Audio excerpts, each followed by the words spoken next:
আসসালামু আলাইকুম everyone, Mimi's Mimi's cooking এ কুকিংয়ে সবাইকে স্বাগতম। নতুন একটি আমার নতুন রেসিপি একটি দেখার জন্য রেসিপি সবাইকে দেখার জন্য স্বাগতম। আজকে আশা করছি তৈরি আমার করে আজকের দেখাবো রেসিপিটি আপনাদের ঝটপট খুবই ভালো মুচমুচে লাগবে এবং সহজ লাগবে। পেঁয়াজুর রেসিপি ভালো পাকোড়া। লাগলে আশা প্রতিনিয়ত করছি আমার আমার চ্যানেলের আজকের সঙ্গেই রেসিপিটি থাকবেন। আপনাদের খুবই ভালো লাগবে তাহলে এবং সহজ চলুন লাগবে। এই এই রেসিপিটি মজাদার যদি আপনাদের মুচমুচে একটুখানিও ভালো পেঁয়াজুর লাগে প্লিজ পাকোড়াটা আমার কীভাবে চ্যানেলটা তৈরি করতে হয় সাবস্ক্রাইব দেখে করবেন নেওয়া এবং যাক। চ্যানেলটা এর জন্য বেশি বেশি প্রথমে শেয়ার এখানে আমি করবেন। ডাল বাটা নিয়ে নিলাম। যাই হোক, প্রথমে এখানে আমি ডাল বাটা নিয়ে নিয়েছি। আমি মসুর ডাল দিয়ে পাকোড়াগুলোকে তৈরি করে দেখাবো। এর সঙ্গে আমি অ্যাড করে নিব হাফ কাপ পরিমাণ পেঁয়াজ কুচি। প্রথমে অ্যাড করে পেঁয়াজটা দিব আপনাদের পছন্দ হাফ কাপ অনুযায়ী পরিমাণ বাড়িয়ে পেঁয়াজ কমিয়ে দিতে কুচি, পারেন। আমি হাফ কাপ দিয়ে পরিমাণ দিব। দিয়ে ঝালটা দিচ্ছি। একটু পছন্দ অনুযায়ী আপনারা দিয়ে দিব বাড়িয়ে কমিয়ে দিতে গ্রিন পারেন। 1 চিলি, টেবিল চামচ পরিমাণ কাঁচামরিচ কুচি অ্যাড দিয়েছি, করে 2 দিব টেবিল ধনিয়া চামচ পাতা পরিমাণ কুচি, ধনিয়া পাতা কুচি দিয়েছি,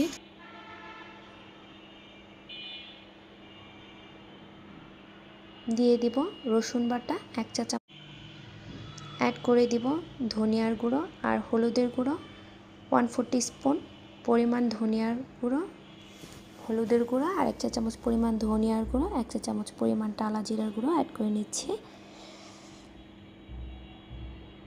টেস্ট অনুযায়ী কিছুটা লবণ দিয়ে দিচ্ছি।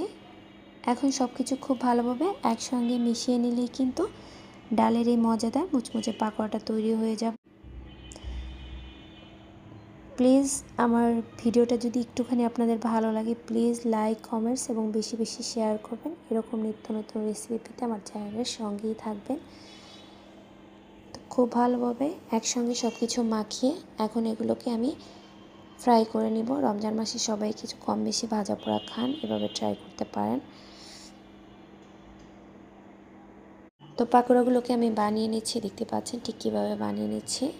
চুলায় একটি হাঁড়ি বসিয়ে দিলাম, বেশ কিছুটা তেল দিয়ে আমি পেঁয়াজগুলোকে ভেজে নিব।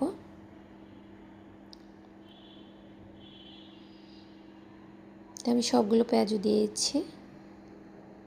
তো এক ব্যাচ পেঁয়াজু ভাজতে আমার সর্বোচ্চ সময় লাগবে 6 থেকে 7 মিনিট, আপনাদের কম বেশি লাগতে পারে।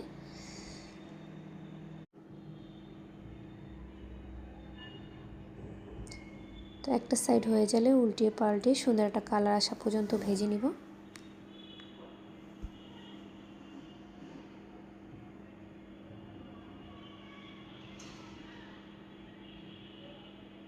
ব্যাস, এরই মাঝে কিন্তু আমার পাকোড়াগুলো কিন্তু অনেকটাই কালার চলে এসেছে। এখন এগুলোকে আমি তুলে নিব।